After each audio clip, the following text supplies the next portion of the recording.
Paper computer games are a series of adventure games on paper. They're kind of like point-and-click adventure games for the computer, except obviously they're not on the computer, and that's why they're called paper computer games.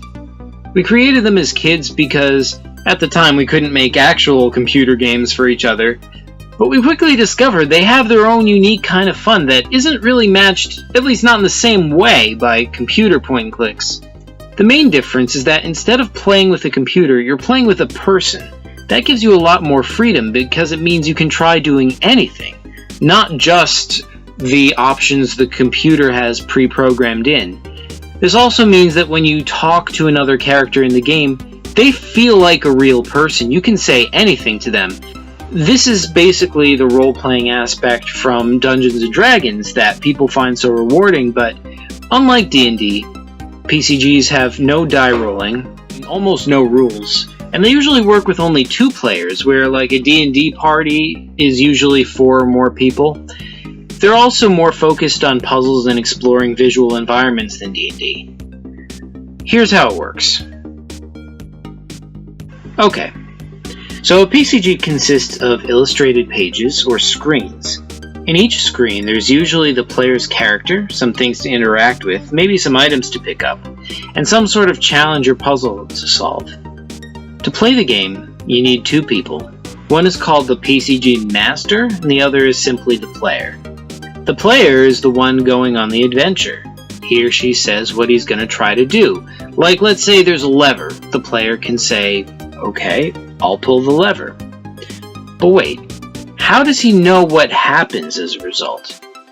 Okay, he said I pull the lever, so he knows that he's trying to pull the lever, but how does he find out what happens? How does he find out what the lever does? Did it open the door, allowing him to escape, or maybe it opened a trapdoor leading to his doom, or maybe it did nothing at all because the power to the building is turned off? How do you decide what happens?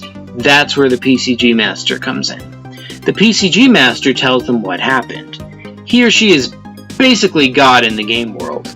Let's say the player says, I'll pull the lever, the PCG Master can then say, okay, it opens the door.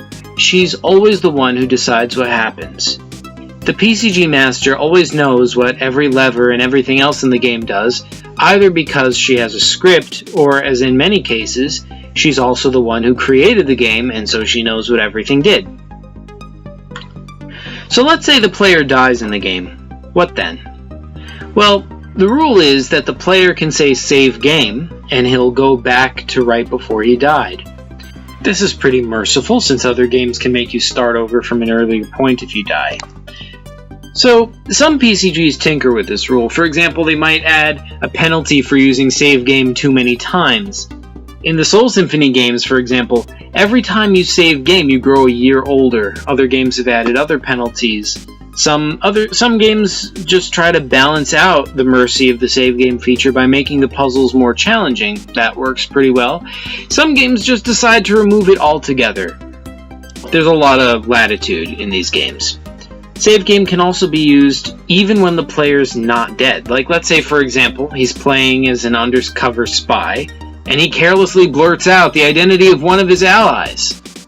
He can say, save game, and go back in time to before he said that. Which leads to some interesting results. It's interesting to see what people do when they can undo any one of their actions, but I digress. Okay, what about items the player finds that he wants to keep?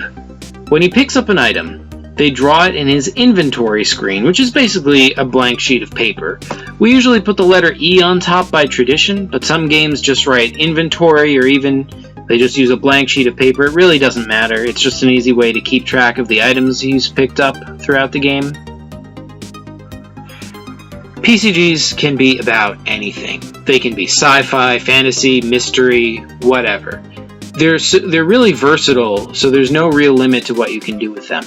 You can tell pretty much any kind of story. Some games are more focused on their stories than others. They may slowly build up a mystery. The player can find clues as he talks to other characters or learns more about the world.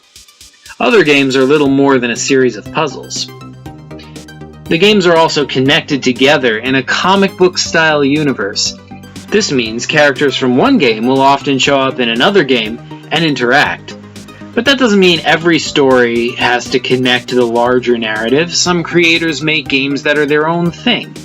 They might later choose to connect them to other games or just leave them separate. It depends what's best for that story. The PCG universe itself is vast and it has a lot of interesting stories and characters in it, and I'd love to get into that, but I'll save that topic for the next video.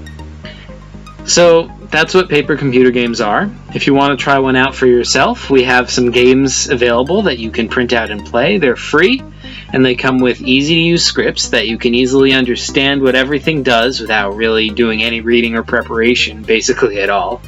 Link in the description below. If you want to get a more thorough idea of how PCGs work before you try playing one, we also have a series of Let's Play videos on this channel. Link again in the description below. You can also try making one yourself. You can draw it, play it with your friends or your kids, and then once you're done, you can send it to us. We'll post it on our site so others can print it out and enjoy it. It'll become an official part of our saga. You can use any of our characters or our stories in your game, and then once we post it back up on our site, you've added to this larger story. So hopefully that explains what paper computer games are. Thanks for watching, folks.